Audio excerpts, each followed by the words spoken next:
Good evening and welcome to Money Matters. My name is Charlie Huntington and I am the PR chairman for Pennsylvania Bio. Pennsylvania Bio is the industry's leading voice throughout Pennsylvania for biotech, pharma, medical devices, and healthcare IT. I'm pleased to welcome Kimon Hatza. Kimon is a partner with Millcrest Law in Radnor, Pennsylvania. His focus is in the life science, healthcare, and information technology areas. Welcome, Kimon. Hi, Charlie. Glad to be here. I would like to remind our viewers that from time to time, financial issues relating to life science or healthcare matters or companies may be discussed on the show.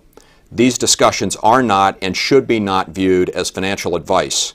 Moreover, since this program is pre-recorded and shown at a later date, please keep in mind that the information may be dated. You should always check with your financial advisor before entering into any business or financial transaction. Kimon, I'd like to ask you a question. Sure. Your law practice has been a great barometer for what's happening in our economy. Mm-hmm. Can you talk a little bit about what you're, are you busy right now, and a little bit about what you're seeing out there Sure. with regard to the industries that we're discussing? Sure, I'd be happy to. Actually, we've been seeing an uptick in really across the principal businesses that we focus on, and I include in their life sciences, technology, particularly software and information technology, healthcare, and energy. All big parts of our practice, probably the four biggest, parts of our practice, and we've been busy, I would say, since the latter part of last year, the second half of 2014 until now, in all areas. So that's been very good. I'm not seeing the kind of activity that was pre-2008 yet. I don't think we're back to that that level of activity yet. But it's definitely been growing, and we've definitely been busy since that point. So all good signs. Are lenders lending to the companies you're working with? Yeah, I mean, a lot of the companies I work with, certainly it's funny, I have two categories of companies, and some of them are at too early of a stage to borrow from lenders, so lenders wouldn't lend to them. They're not fundable, no, right. No. And then the others are companies that are successful enough that they don't necessarily need to have financing, and lenders would be tripping all over themselves trying to lend them money. So, but yeah, I mean, I'm seeing more activity certainly in the lending space too.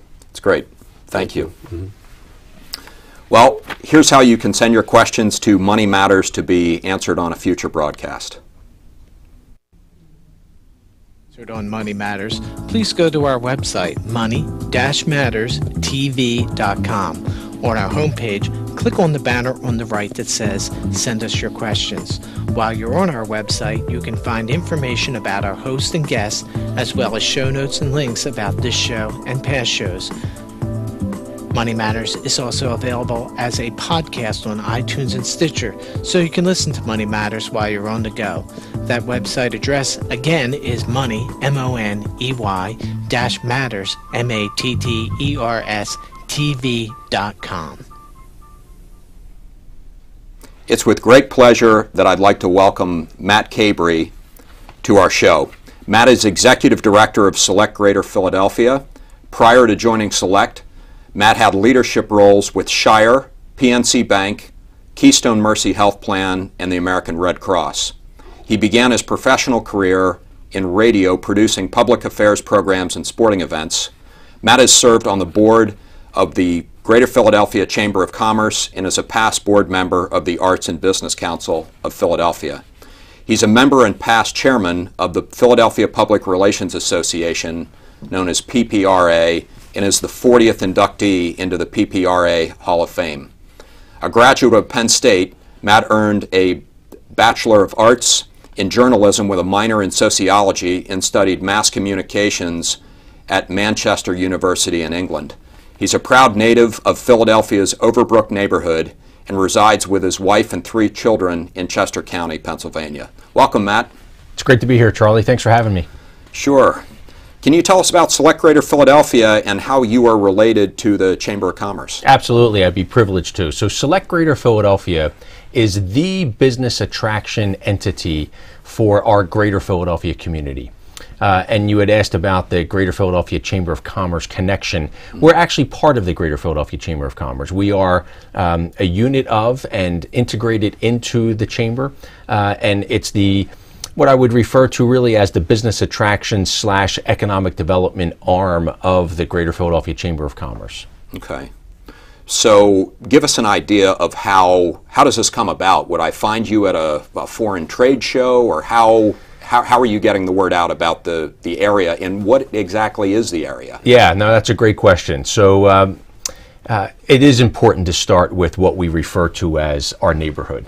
And to me, it's a really important distinguishing characteristic that when we talk about Greater Philadelphia, we're really referring to the 11-county community of northern Delaware, Newcastle County, Wilmington, and 5 counties in southern New Jersey. So that's Mercer, Burlington, Camden, Gloucester, and Salem County, and 5 counties in southeastern Pennsylvania. So, of course, it's Bucks County, Delaware County, Chester County, Montgomery County, and Philadelphia County.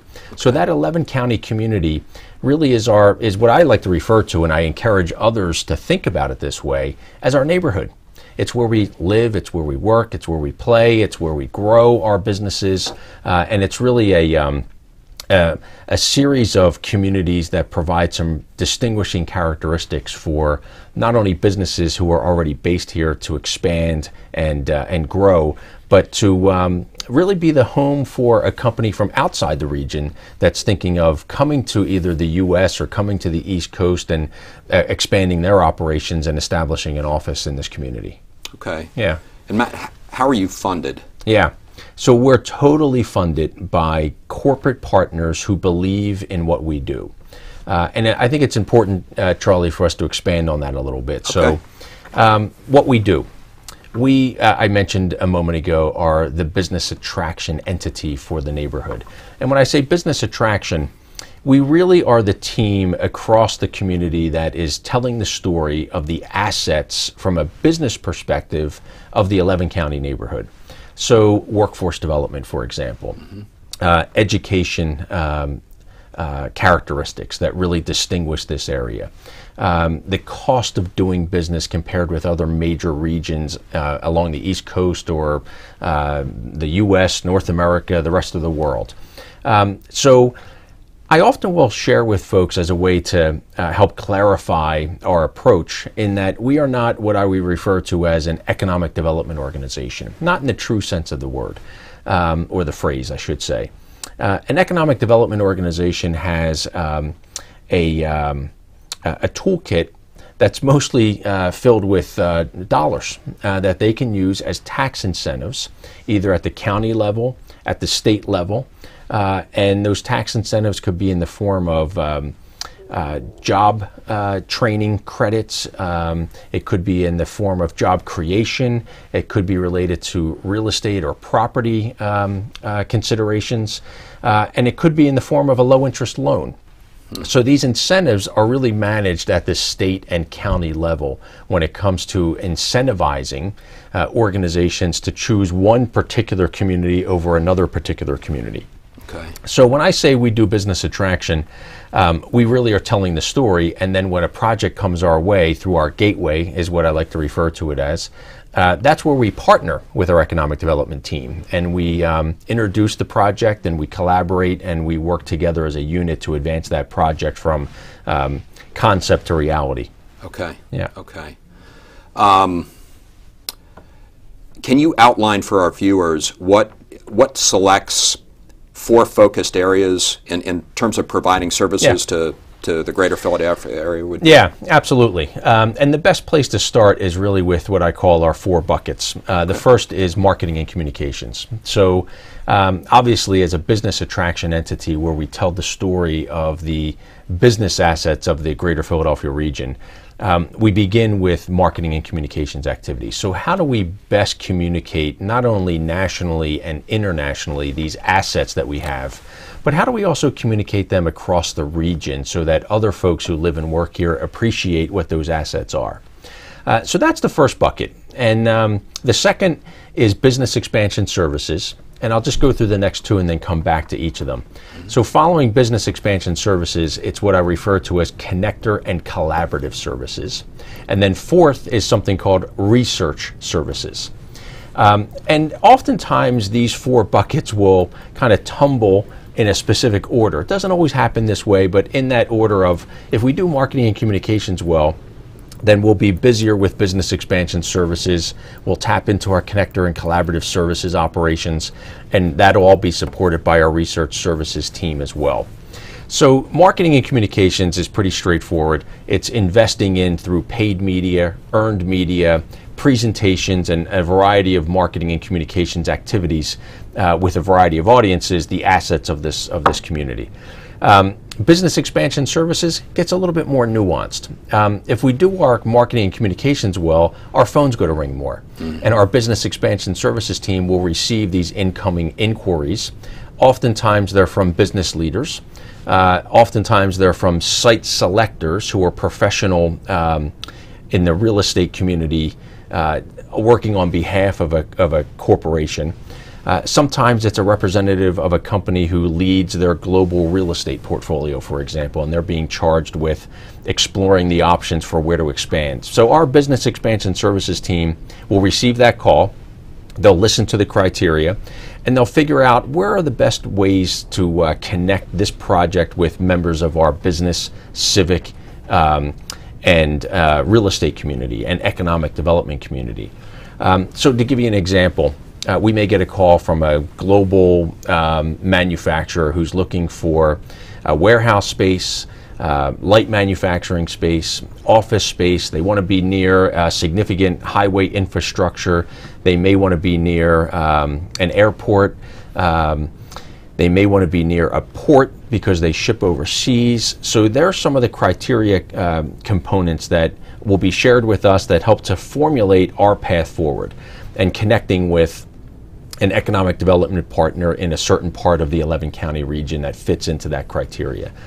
We also use that information to connect with a real estate partner who would say, yeah, actually we have some warehouse space that we can show, or here's another area geographically that might be a better fit based on what you've shared with me. And that's all part of the business expansion services process. And when it advances appropriately, we then get into the discussions around incentives and other kinds of economic development tools that can be introduced by the state or the county to make that project even more enticing to the decision makers. Matt, when you Yeah. sorry to interrupt. That's okay. Just on that point. Absolutely. So the expansion that you're talking about is for a company that's generally outside our region, outside our neighborhood. Yes. To come into the neighborhood. Basically, it's not for people that are in the neighborhood, generally looking for more locations within the neighborhood. That's exactly right. So our main focus is to raise the awareness of the assets of the 11-county region among folks who are either in another part of North America, South America, Europe, Asia. Occasionally, we will get an inquiry from a company who's already based here and they're looking to relocate to another part of the neighborhood. Mm-hmm. I will tell you, that must be tricky. It can be tricky. It can be tricky. And our first step in that process is to connect them with the economic development team in their particular county, they are really in the best position to listen to the needs of that particular organization. Why are they thinking of shifting from one part of the neighborhood to another part of the neighborhood? And oftentimes we've discovered that they can better understand what the assets are of that neighborhood that they may not have known about before and end up staying there. But if they're truly interested in relocating, we will provide what we call some research data points that help them make their decision about commute times or about tax infrastructure, and that comes out of our research services department. Okay. But it does come back, Kimon, to this other bucket that I refer to as connector and collaborative services. So we can't do this alone. We're a very small, efficient, and lean team that is really here to help welcome guests from outside the region and connect them with business leaders who can advance the project to the next level. So we have about 75 corporate partners, to your point earlier, Charlie, of how we're funded. And these corporate partners will invest in us financially. And they do it for a couple different reasons. They do it because they know it's the right thing to do. They want to lift the region. They want to embrace this notion of when the tide comes in, all the boats will rise. And it's good civic engagement. But many also are doing it because they do want to potentially have some new business development opportunities, or they want to be associated with an enhanced branding and image awareness campaign, which we can provide.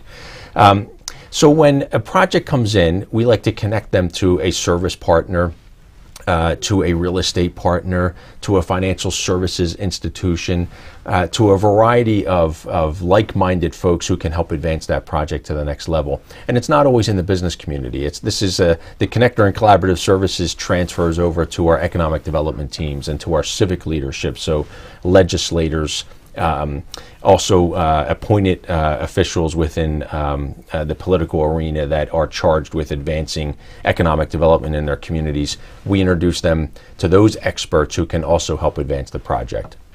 And this is a really crucial area for me, and I equate it to what it's like when you go to a friend's house.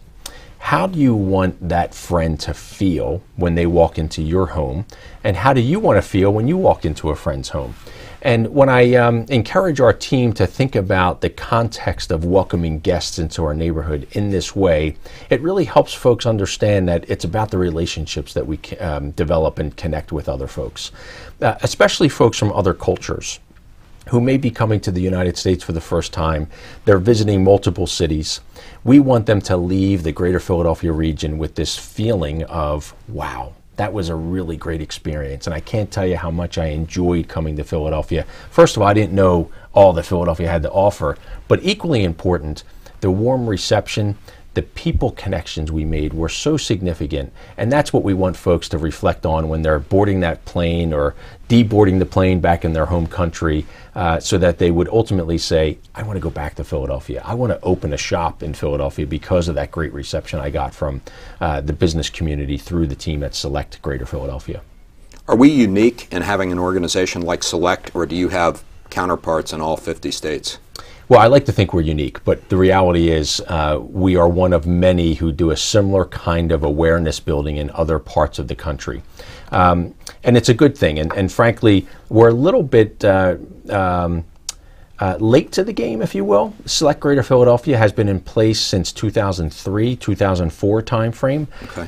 And other parts of the country have had a much more robust business attraction or economic development entity as part of their either Chamber of Commerce or civic leadership at a government level.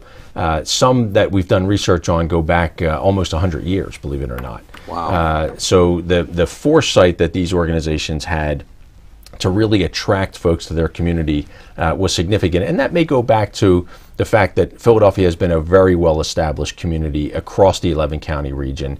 And it's only been probably in the last 20 or 30 years that there's been a need for enhanced awareness building to bring new business and grow the economy in a much more significant way. Can you talk about some of the events that have been attracted to Philadelphia in recent times? Yeah, absolutely. And this is also a good time to talk about another kind of collaboration. So I often talk about connector and collaborative services when projects come in. Mm-hmm. I'm a big fan of collaborating with our partners across the region. So folks like the Philadelphia Convention and Visitors Bureau, mm-hmm. Folks like Visit Philadelphia, folks like the King of Prussia District, other communities in each of our counties that have like-minded chambers or economic development organizations. We all collaborate. And when that happens, we all see greater success. And to your point, most active, especially at the international level, is the Convention and Visitors Bureau. So we felt it was very important to establish strong relationships with that team so that we're not reinventing the wheel and we're complementing each other and we're working better with earned and paid media opportunities. And it results in a greater awareness of conventions and meetings and other kinds of sporting events that will come to this region. So when we have an opportunity to host a large convention, like for example, a Bio International, which has been here twice over the past 10 years, for example. Or when we have an opportunity to welcome a delegation from Europe of 20 different trade and business advisors who work with their embassies in Europe and in Washington, D.C., that allows us a chance to tell the story of the greater Philadelphia region. When we welcome a very unique, almost once in a lifetime, maybe twice in a lifetime, depending on your age, type of experience with the papal visit, exactly, it's very unique and special.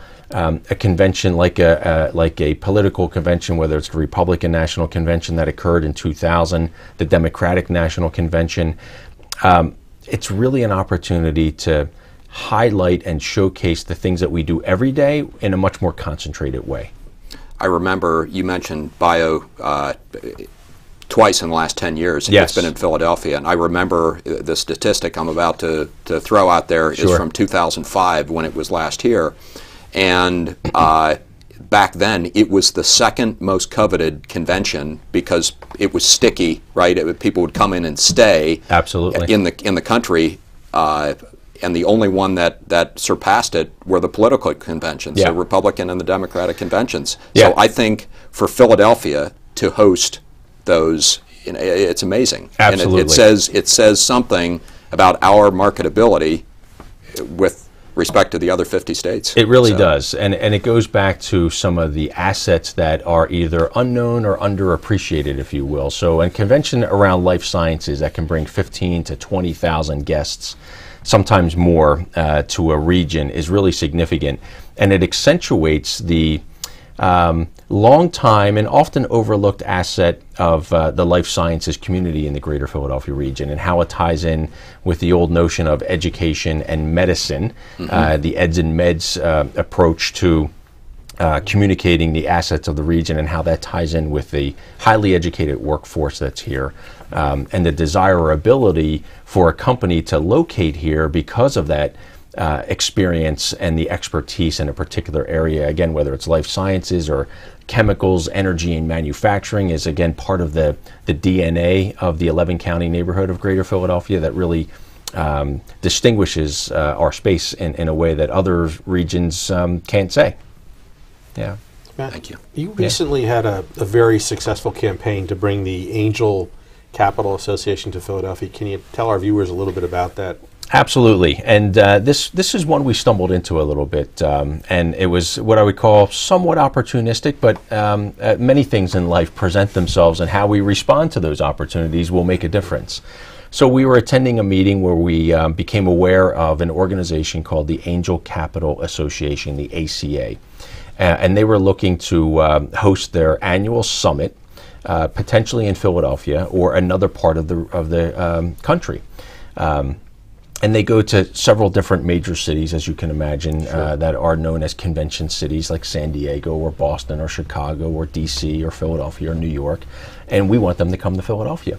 And if you don't mind, Yeah, define. sure. We're a financial talk show, but define for our viewers what angel capital is. Yeah, good question. So angel capital investors are typically seed startup funders who have an interest in providing financial support to small startup entrepreneurial type of organizations. And so right after friends and family, this might be who you would look to for. Yeah, exactly. Okay. Maybe a little bit Thank more you. sophisticated than that, but you're right. Yeah, and you know, the business plan is ready to go, and there's an attractiveness from an investor perspective to say, wow, this is really going to take off. This is the next phase of growth in a particular technology. So in essence, we partnered with the private equity community in the greater Philadelphia region. Some of them were focused on the early stage entrepreneurial startup kind of seed funding, and some of them are a little bit more mature, and they look for later stage but big picture kinds of investment opportunities. And when we became aware that there was this opportunity to welcome the ACA to Greater Philadelphia and to convince them that the Greater Philadelphia region is really where they wanted to have their next summit, we rallied this team of significant investors and encouraged them to help support this through sponsorship dollars and other ways of what I would call illustrating our support. And this is basically, it's not rocket science, it's not fancy, it's writing a letter and saying, we want you to come to our neighborhood, we welcome you to our neighborhood, and we will help you financially to bring it here, and we will underwrite from a sponsorship perspective to ensure that this is a successful gathering. All conventions have sponsorship opportunities, and organizers of these kinds of gatherings want to ensure that that they're going to be well received, and that there's not going to be financial hardship for them if they come to a particular region. So having that kind of awareness building and the rallying of these folks to step up and say, we want you to come here, and communicating that effectively.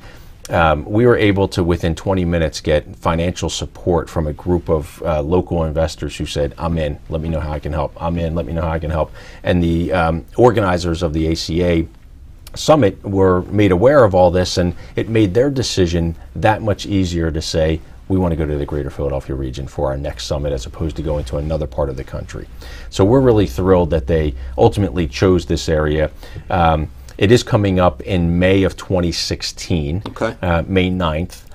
So we have some time to plan, and it's a nice way to help folks understand what these smaller kind of associations, but yet very significant and powerful organizations can do. It's about 800 guests coming to the greater Philadelphia region, but these are very unique guests, right, of entrepreneurs and private equity folks who we want them to know and appreciate what the assets are of this region so they can invest here. We're running a little bit short on time, but I did want to ask you, as you probably know, Charlie and I spend a lot of time talking about the life sciences on the show, and I was wondering if you have a sense of where Philadelphia ranks, vis-a-vis other cities in terms of its, development and growth of the life sciences community. Yeah. So life sciences historically has been very significant for the greater Philadelphia region. We may only have about 30 seconds. Perfect. And it continues to be. And a lot of that goes to the history of our educational institutions, where many of the leaders in the life sciences are trained and continue to live and work and have really established that foundation for future growth.